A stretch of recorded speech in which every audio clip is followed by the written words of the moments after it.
Assalamualaikum warahmatullahi wabarakatuh. Bismillahirrahmanirrahim. Alhamdulillahirabbil alamin. Wala haula wala quwata illa billahil aliyil azim. Allahumma shalli wa sallim wa barik ala sayyidina Muhammadin wa ala alihi wa sahbihi ajmain, amma ba'dah. Para sahabat semuanya dimanapun Anda berada, masih banyak juga para netizen, bahkan dari teman saya, yang mempertanyakan tentang kebohongan-kebohongan kaum Ba'alwi atau habaib untuk mendoktrin pribumi Nusantara, khususnya warga Nahdliyin Nahdliyat. Banyaknya pertanyaan netizen dan teman-teman saya mengenai kebohongan klan Ba'alwi, apakah entah karena memang tidak mengikuti polemik nasab atau karena pura-pura dengan tujuan tetap meyakini habaib sebagai keturunan Nabi Muhammad Shallallahu Alaihi Wasallam. Akan tetapi kalau saya lihat sih, ya saya lihat mereka itu sebenarnya tahu, akan tetapi mereka tidak ingin tahu, tidak mau tahu lah, karena memang belum terbuka, belum dapat hidayah, ya.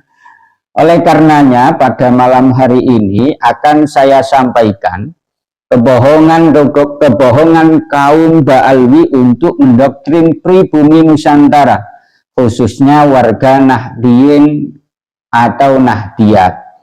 Ya banyak sekali ya, ini catatan saya ini banyak sekali, hampir 40-an. Yang pertama,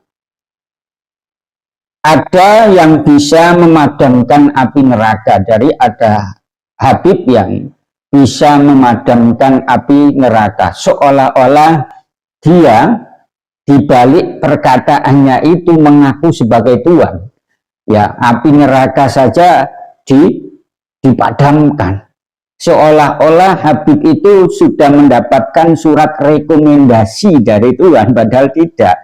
Padahal dengan mengatakan bahwa ada Habib yang bisa memadamkan api neraka, ini adalah hanya sebuah perkataan wah untuk menarik masyarakat pribumi Nusantara, khususnya warga Nahdliyin atau Nahdliyat, agar ya mengagumi Habib. Karena kita tahu bahwa masyarakat pribumi Nusantara, khususnya Nahdliyin Nahdliyat, ini terlalu mudah dan terlalu mudah terpicut terhadap sesuatu yang seolah-olah itu karomah, akan tetapi bukan, gitu loh ya, bukan. Dan seolah-olah itu wali, padahal bukan. Lah Habib itu pinginnya begitu, gitu loh ya. Kemudian nomor 2, ada yang bisa mengeluarkan rantai emas dari langit. Jadi ada Habib yang mengatakan, atau juga dikeluarkan oleh klan Ba'alwi lainnya, bahwa ada Habib yang bisa mengeluarkan rantai emas dari langit. Bentuknya bagaimana? Ya wallahu alam. Perlu digarisbawahi bahwa memang tujuan mereka mengatakan sesuatu yang seolah-olah karomah, ya, padahal tidak. Ini agar warga pribumi Nusantara, khususnya Nahdliyin Nahdliyat, ini terpincut terhadap perkataan Habib itu. Kemudian yang ketiga, ada yang bisa mi'raj 70 kali dalam semalam loh. Ini heboh ya. Kalau memang paham betul konsep agama, maka masyarakat pribumi tidak lantas mempercayai. Bahkan bisa jadi karena pertimbangannya ilmu, mereka mengatakan bahwa mi'raj 70 kali itu hoak. Karena Nabi pun ini hanya Nabi Muhammad Shallallahu Alaihi Wasallam yang bisa mi'raj, malaikat pun ini tidak bisa, ya, tidak bisa sampai menembus ke Sidratul Muntaha. Lah ini dikatakan mi'raj 70 kali dalam semalam, yakni yang dilakukan oleh Muhammad bin Ali Ba'alawi, leluhurnya habaib, atau yang kita kenal dengan Faqih Muqaddam. Dan ini sangat rentan sekali merubah keyakinan orang-orang awam dari pribumi Nusantara. Kenapa? Karena kalau sampai meyakini mi'rajnya Fakih Muqaddam 70 kali dalam semalam, ini bisa menjadi kafir loh. Ya. Kemudian yang keempat, ada yang bisa mengeluarkan surat sakti ke malaikat mungkar nakir. Jadi malaikat mungkar nakir ini dibentak-bentak malahan ya. Kemudian yang kelima, ada yang bisa tiap hari bolak-balik ke surga. Ya pakai apa gitu loh. Ya. Bolak-balik pakai surga, ya seolah-olah mereka itu kalau kita baca ya dalam makna implisit dalam perkataan itu ya ana Allah, ana ilah, saya adalah Tuhan, saya adalah Allah gitu loh ya. Akan tetapi sekali lagi orang awam tidak memahami semacam itu. Kemudian yang keenam, ada yang rumahnya tiap sore didatangi Nabi Muhammad Shallallahu Alaihi Wasallam. Ya. Kemudian yang ketujuh, ada yang bisa menghidupkan orang mati. Ya, bisa yang menghidupkan orang mati. Lah kalau Nabi begini loh, dari golongan habaib itu tidak hanya cuman makna implisit perkataannya itu mengaku sebagai Tuhan, akan tetapi mereka juga makna implisitnya dari perkataannya itu mengaku sebagai nabi, bahkan mengalahkan dari nabi ya. Seperti Nabi Isa ini bisa menghidupkan orang mati, Habib pun bisa menghidupkan orang mati. Yang kedelapan, ada yang bisa mengislamkan orang kafir setelah mati. Bagaimana ceritanya ini? Ya, bagaimana ceritanya? Lawang orang mati itu sudah tidak terhitung kok. Ya, tidak terhitung lagi. Orang mati itu tidak terhitung lagi. Ya. Itu. Kemudian ada yang bisa terbang jauh. Kemudian yang ke-10, ada yang tidak perlu naik haji, yang penting ziarah Habib Tarim Yaman Selatan. Oleh karenanya tidak heran bahwa banyak dari kalangan habaib yang memuja-muja kota Tarim, ya bahkan melebihi kota Madinah dan kota Mekah. Itu. Bentar, Quran saya tadi mana? Tidak ada. Kemudian yang ke-11, ada yang bisa mencabut ruh dan bisa mengembalikan lagi. Ya ini kan ajaran yang terlalu berlebihan, bahkan seolah-olah menempatkan Habib itu seperti malaikat Israel, bisa mencabut nyawa dan bisa mengembalikan nyawa. Jadi secara tidak langsung makna perkataan Habib ini secara implisit mengandung makna ana Allah, ana malaikat. Saya itu Allah, saya malaikat. Dan ini jelas menyalahi aturan Al-Quran dan hadis. Kemudian yang ke-12, ada yang tidak tidur selama 33 tahun. Ada, percaya enggak? Selama 33 tahun. Ya. Secara akal enggak bisa. Dan bahkan secara ilmu teknologi nggak bisa. Orang nggak tidur selama 33 tahun itu nggak bisa ya. Ini jelas soal.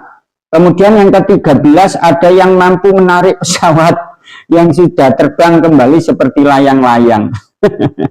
Saya itu bacanya itu juga sambil tertawa gitu. Ya, kok begitunya gitu loh. Ya, kok begitunya mencari simpati masyarakat pribumi Nusantara, kok sebegitunya nggak dipikir-pikir gitu loh ya.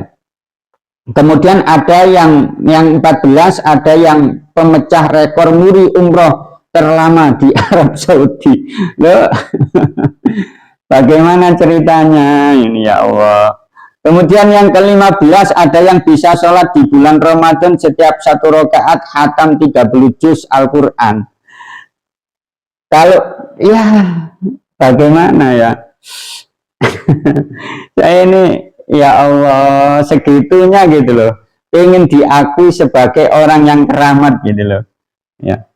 Wong saya itu sama teman-teman saya yang hafidah itu 5 orang itu dibagi 6 juz ya, ini membutuhkan beberapa jam lah. Kok ini setiap sholat di bulan Ramadan setiap 1 rakaat khatam 30 juz Al-Quran. Yang ke-16 ada yang mampu baca surat Yasin di antara waktu sholat maghrib dan isya sebanyak 60 kali. Yang nggak masuk akal lah ya, ini nggak masuk akal sama sekali. Kemudian yang 17 ada yang bisa masuk ke dalam kubur, melarang dan mengusir malaikat mungkar nakir yang sedang menyiksa orang fasik. Bahkan dikatakan, dan itu videonya menyebar di media sosial khususnya YouTube, bahkan malaikatnya ini dibentak-bentak. Kemudian yang ke-18 wabah corona, efek rizik tidak boleh pulang ke Indonesia. Ya, ini jelas ya, jelas menyalahi aturan ya, aturan Tuhan dan aturan alam. Padahal jelas kalau dilihat dari segi agama bahwa wabah corona ini adalah sebuah cobaan yang diberikan oleh Allah terhadap umatnya, sabar apa tidak. Akan tetapi kalau dilihat dari segi ilmu fisika itu karena memang ada kebocoran bahan kimia sehingga menyebar ke dunia, dan efeknya ini adalah disebut dengan wabah corona, bukan dari efek Rizik Syihab, bukan ya. Masa cangkemnya Rizik Syihab kayak gitu bisa mengalami? Ya tidak lah. Kemudian yang ke-19 menganggap Ba'alwi ibarat bahtera Nabi Nuh. Barang siapa yang mengikuti maka akan selamat, barang siapa yang meninggalkan maka kena tsunami.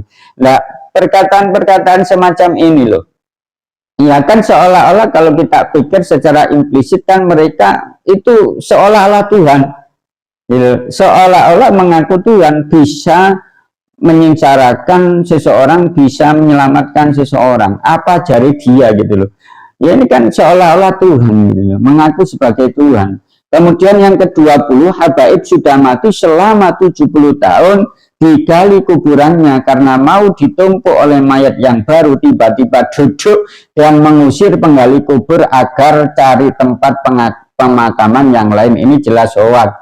Kemudian yang ke-21 orang Indonesia harus terima kasih pada Ba'alwi karena bisa baca tahlil itu dari Ba'alwi. Ya ini omong kosong. Ini sebuah kebohongan besar yang dilakukan oleh Tan Ba'alwi.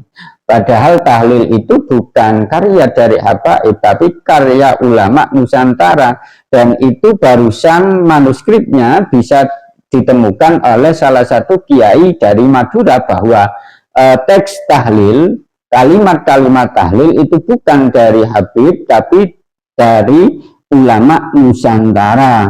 Kemudian yang ke-22, ada yang bisa terbang menembus langit. Langit apa? Langit-langitan. Kemudian yang ke-23, kalau Habib tidak hidup di Indonesia, maka bumi akan dihancurkan oleh Allah. Lah ini kan, ya Allah, saya baca ini sambil tersenyum juga sambil jenut-jenut gitu loh. Ya, seolah-olah mereka itu super power gitu loh. Ya, seolah-olah mereka Tuhan, seolah mereka nabi gitu loh. Ya, seolah-olah mereka itu malaikat, bisa semaunya ngomong gitu loh. Kemudian yang ke-24 kemerdekaan Indonesia ini merupakan hasil perjuangan habaib. Sejak kapan? Ketika pejuang-pejuang kita melawan para penjajah, di mana habaib? Sembunyi di mana? Kemerdekaan Indonesia ini adalah karena jasa besar leluhur kita, bukan habaib. Bahkan dedengkot habaib, ya, Utsman bin Yahya ini adalah sebagai pemberontak, sebagai pengkhianat bangsa Indonesia dengan ya mengintai para ulama-ulama ahli thariqah, salah satunya adalah Kiai Abdul Karim. Dan bahkan Utsman bin Yahya ini dalam salah satu salah satu kitabnya Minhajul Istiqomah berfatwa bahwa masyarakat Cilegon haram untuk melawan penjajahan Belanda. Ini pengkhianat. Kalau dikatakan bahwa kemerdekaan Indonesia ini merupakan hasil perjuangan habaib, ini salah besar. Kemudian yang ke-25, Habib Hasan konon katanya sudah berjumpa Nabi Muhammad SAW di akhirat. Nah, wong dia itu loh, ya, pada tahun 2010 ini terkena kasus mencabuli para santrinya yang laki-laki kok.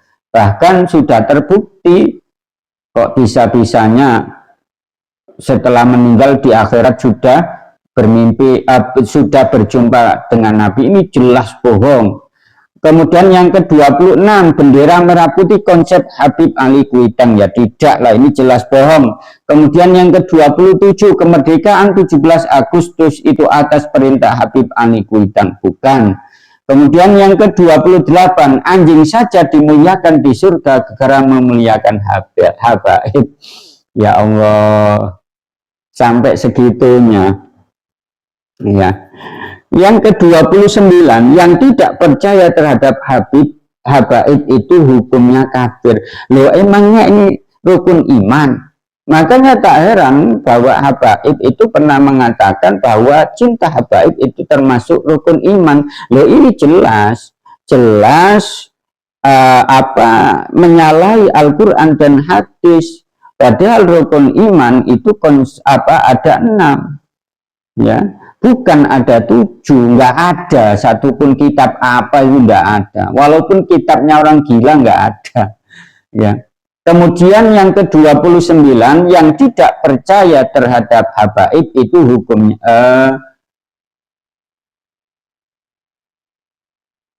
yang ke-29 sudah saya sebutkan tadi. Yang tidak percaya terhadap habaib itu hukumnya kafir. Kemudian yang ke-30, Habib bisa meliburkan malaikat pencatatan amal jelek. Ya Allah, nah ini kan kata-kata ini, doktrin ini kan seolah-olah mengandung makna implisit mereka itu mengaku Tuhan. Itu loh, ana ilahun, ana Allah. Seolah-olah begitu. Bisa dengan seenaknya memerintah malaikat. Lalu yang memerintahkan malaikat dan tidak itu kan Allah. Kalau perkataan semacam ini kan seolah-olah mengandung makna tersimpan bahwa mereka mengaku sebagai Tuhan, gitu loh. Kemudian yang ke-31, umur 7 tahun menghatamkan Al-Quran dalam 1 rakaat sholat jelas hoak. Ke-32, bisa menurunkan hujan susu, ya susunya bagaimana ini? Dalam mimpi kali. Yang ke-33, ada Habib digigit ular kobra, malah ular kobranya yang mati. Ini kalau nggak salah pernah dikatakan oleh Bahar bin Smith. Coba saya percaya. Ya, buktikan saja Bahar bin Smith. Ada ular kobra itu. Kalau iya nggak mati, saya percaya. Coba suruh dia. Kemudian yang ke-34, seorang ibu haram memarahi putranya keturunan Ba'alawi karena cucunya Nabi Muhammad SAW. La ilaha illallah. Ini sampai merubah segitunya. Kemudian yang ke-35, Habib ketika berbuat maksiat, semaksiat apapun, mabuk, zina, dan lain sebagainya, tetap suci karena disucikan oleh Allah Subhanahu wa Ta'ala sesuci-sucinya. Nah, ini jelas hoak. Kita bisa